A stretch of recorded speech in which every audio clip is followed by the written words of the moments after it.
Antoine Bouterin leads off from his namesake in New York City. He goes directly to his roots with a Provencal olive tart containing caramelized onion, black olives, and capers. The main course comes from Tucson, Arizona, and Bob Petersen. He offers a flavor-packed dish with chili-seared scallops, sambal-flavored mashed potatoes, and citrus beurre blanc. Dessert is done by Christina Nicosia in Hammond, Louisiana. It's a layered sponge cake flavored with raspberry preserves and buttercream, then covered with a sweet fondant. Antoine Bouterin was the mainstay cooking presence at Le Périgord in New York for over a decade. Now at his namesake, he offers his distinctive Provencal fare for old and new customers. Born in Saint-Rémy-de-Provence, he learned a love of cooking from his grandmother. His appetizer is an olive tart. The chef introduces the dish in English, then inexplicably shifts to French. Fortunately, Marc Cosnard de Closet was on the shoot. My name is Antoine Bouterin, and we at Bouterin Restaurant. And today I'm going to do what I call Antoine onion tart. So it's a tart we do in the south of France. Like it's a nice appetizer, and it consists to have some. Je parle en français. Des oignons émincés, de la tomate, tomatoes, de l'huile d'olive olive oil, extra virgin, some des scallions, olives noires, some black olives dénoyautées, that are pitted, un petit peu de sucre, some sugar, du thym émincé, some quelques thyme, anchois, some oil-packed de l'ail anchovies, émincé, chopped des garlic, capers, and Alors, some herbs. Dans un premier temps, So first, ce que je vais faire, je vais mettre mes oignons à colorer dans la poêle. I'm going to brown some onions. Alors évidemment, ça prend un tout petit peu de temps Takes a little time, et ils vont réduire pas mal. and they're going to reduce. Donc on attend que les oignons soient un tout petit peu colorés. Ouais, voilà, les oignons sont déjà colorés, donc This je is vais the color we ajouter want to tout le have. reste des ingrédients. And we can add the Voilà, la ingredients. tomate, There's the chopped tomato,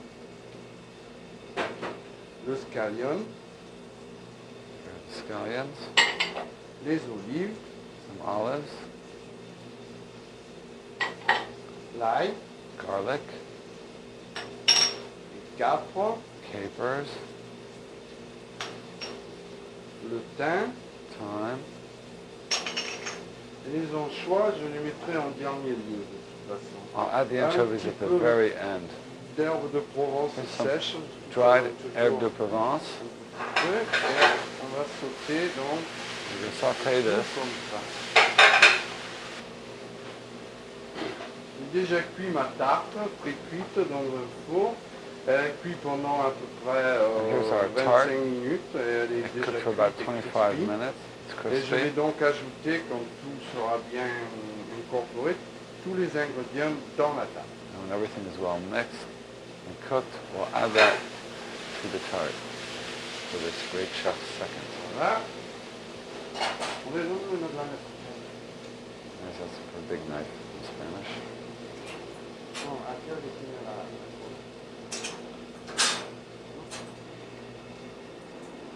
Now we put our Je vais ingredients, ajouter tous les oignons, the onions. tous les ingrédients, qui sont Ingrédients. très très bons.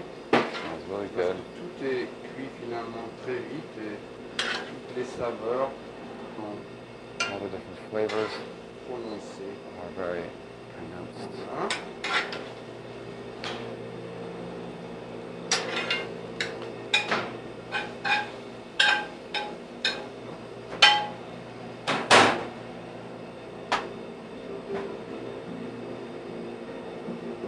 Ce que je vais faire, je vais mettre un petit peu de poivre du moulin.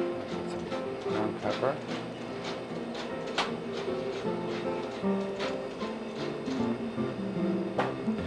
Je vais ranger mes anchois And arrange the anchovies. dessus. These are oil-packed anchovies, not salt-packed.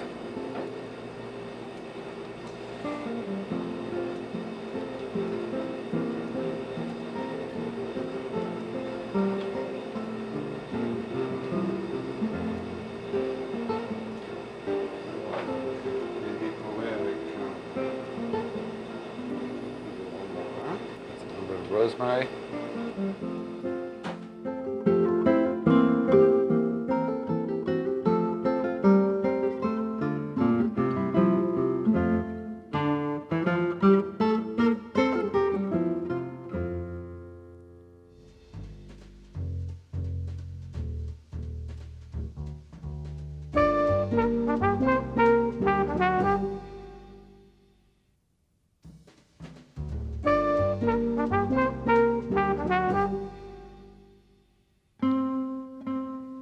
Hacienda del Sol features the grill restaurant and the cuisine of Robert Petersen. Born in San Francisco, he was raised in a large family of cooks, bakers, and chefs. Early work was with the Ritz-Carlton Laguna Niguel and for the Aspen Ski Company. His entree is scallops with mashed potatoes and beurre blanc. First, we're going to go ahead and make the beurre blanc to go along with this. I'll start off with a mirepoix of onions, celery, carrots, and shallots. We'll brown this off a little bit, and then we will deglaze the pan with a little Chardonnay and reduce that down to make the sauce. Basically what we've done here is taken the orange, grapefruit, and lime, cutting off the bottom and peeled off around the edge to make it easily accessible for segmenting. Now you want to go right down the edge of the membrane and cut out your segments just like that, and makes it easier. The first one's the toughest. After that we go and just slide each one out. If you have any seeds, just go ahead and discard. Don't want having to have a seed stuck in your mouth. Go ahead and do all these. Now, I like to save the pulp to add to go ahead and give the sauce a little more flavor as well. Go ahead and deglaze, pull away in case of flame up.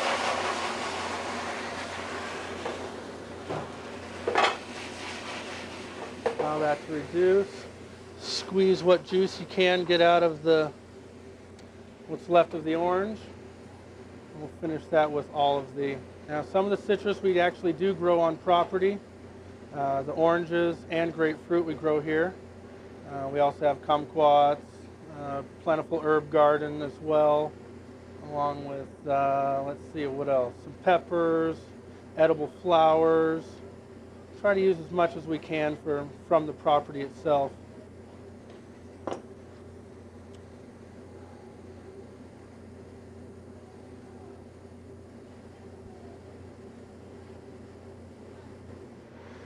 And while we're waiting for that to reduce, we've got all of our segments ready.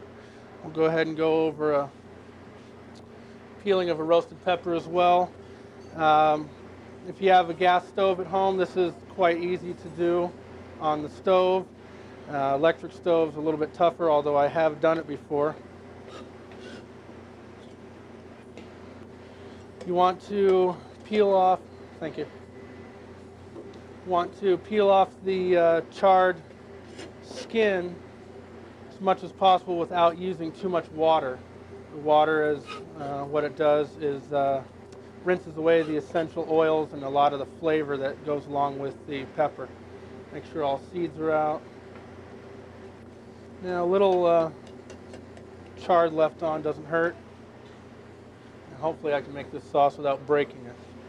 With my luck, who knows. Here.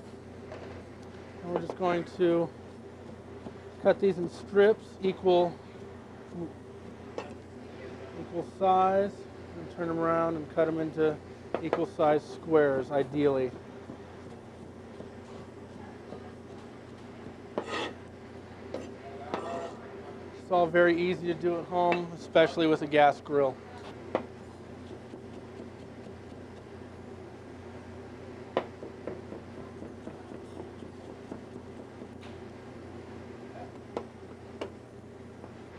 After the wine is reduced to almost dry, the heat is turned off and butter is added. Adding the whole butter into this, chilled butter will help a little bit more so as not to hopefully break the sauce itself. Go in.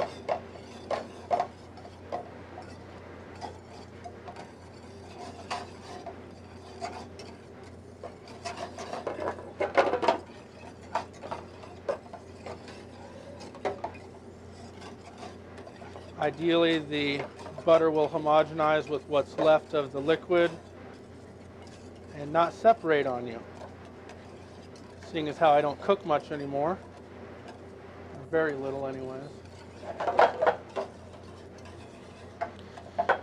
see most of the butter has melted and has come together to make a nice smooth sauce. Next we will strain this through a chinois, as we call it, or you can use cheesecloth, works very well. You want to just be able to get out. Now, get a nice sauce here, a little bit of color. You'll have a little bit of citrus flavor in there as well from the drippings of the juice. We'll go ahead and add in the peppers. Get a nice color, nice and thick sauce. And we'll go ahead and add in segments. Oranges and lime I like to keep whole, whereas the grapefruits are a little bit larger, so I'll break them in half.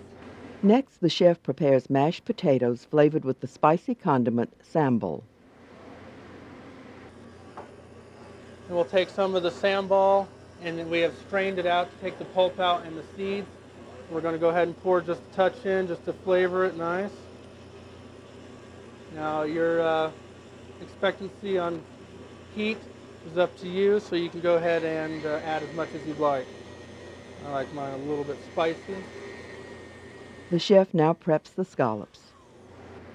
We're taking brown sugar. We're going to mix this in. Brown sugar is basically the one of the main necessity ingredients in this, that you want to get a nice charring effect and caramelization. I just added dark chili powder and a little bit of cayenne as well. Those are all variables in case you want to spice it up even more.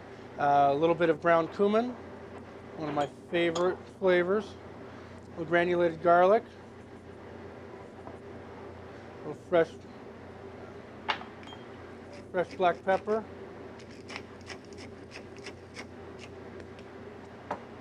And a little bit of kosher salt.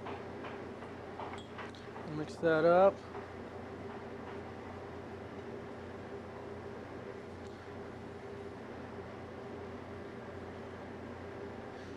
Being an ex-pastry chef, you'll find sugar in almost every single one of my recipes.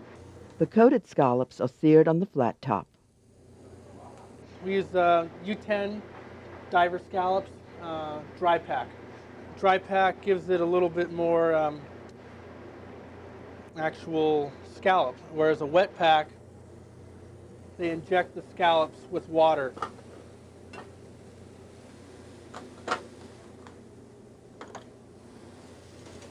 Pair of tongs.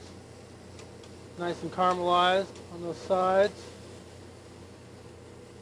Now, if you mess with it too much, the searing will come off. So you want to just try to go ahead and pipe out the sambal potatoes.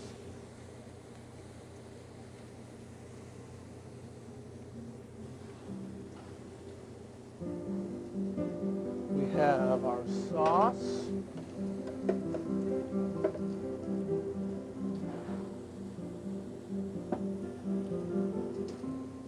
Very nice and colorful.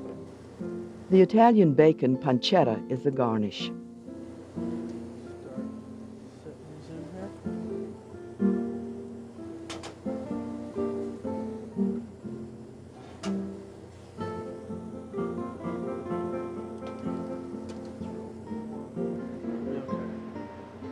Set the pancetta discs in between each scallop.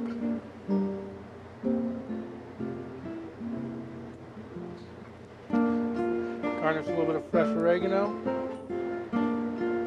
We're basically set.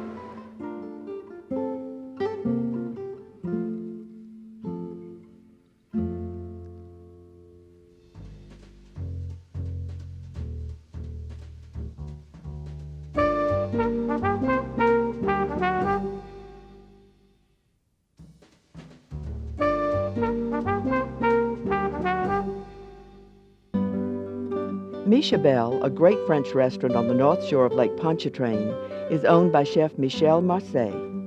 The desserts on the menu are produced by Christina Nicosia. She also produces pastry out of her own venue called the Cocoa Bean. Her dessert this time is called Michabelle Celebration Gateau. She begins with a sponge cake batter.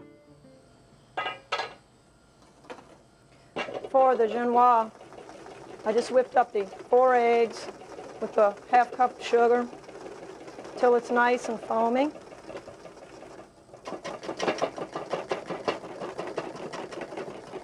Plus, I was using my pot as a dual purpose for my simple syrup, or my cake sponge. Now I'm going to take my 1 cup of flour, and I'm going to stir it in.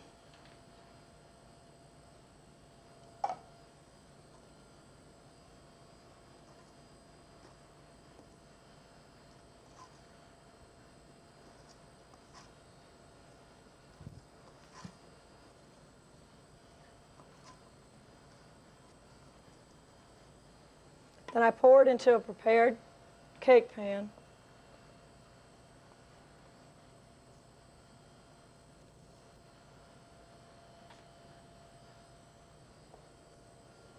And bake at 340 till it's done. I cut it in 3 layers. Take some simple syrup that I've flavored with some amaretto. Brush it on. Some raspberry preserve.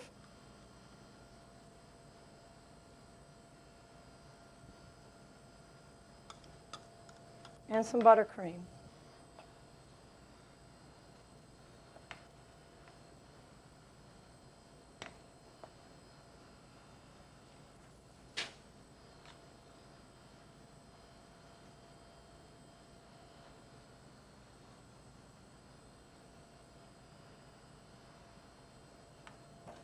Go with the next layer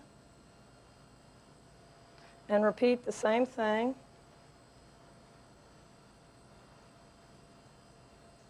until the whole cake can be iced.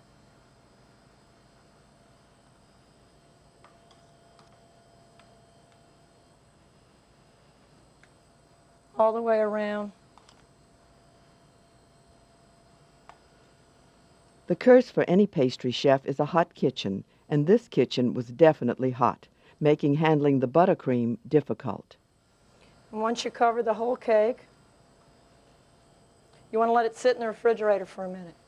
Give me a minute now to see if I can save this poor soul and do something with it since it's so hot.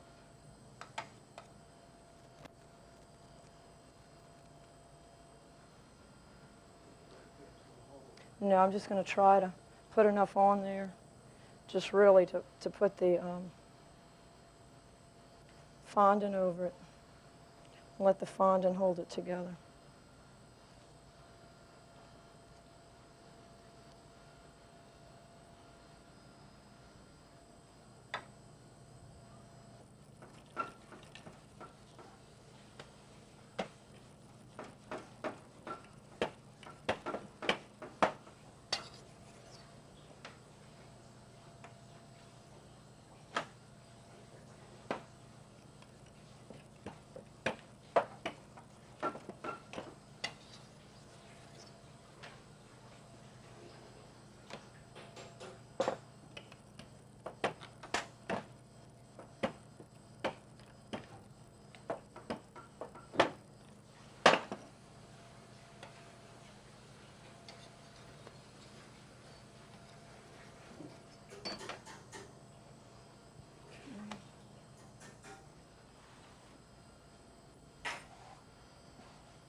Once you roll your fondant out, which is a very thin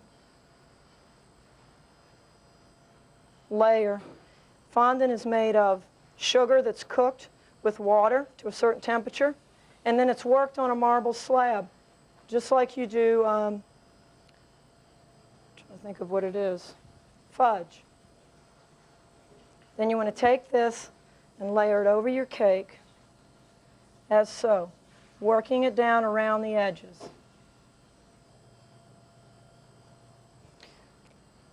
And to get your drape for your cake, you cut thin strips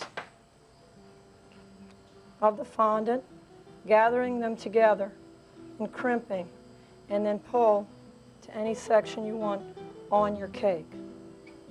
Next, I'm going to take some flowers and leaves that are made out of gum paste, which is powdered sugar, gelatin and water, and then hand painted. Use a little bit of your buttercream to adhere your flour and your leaves.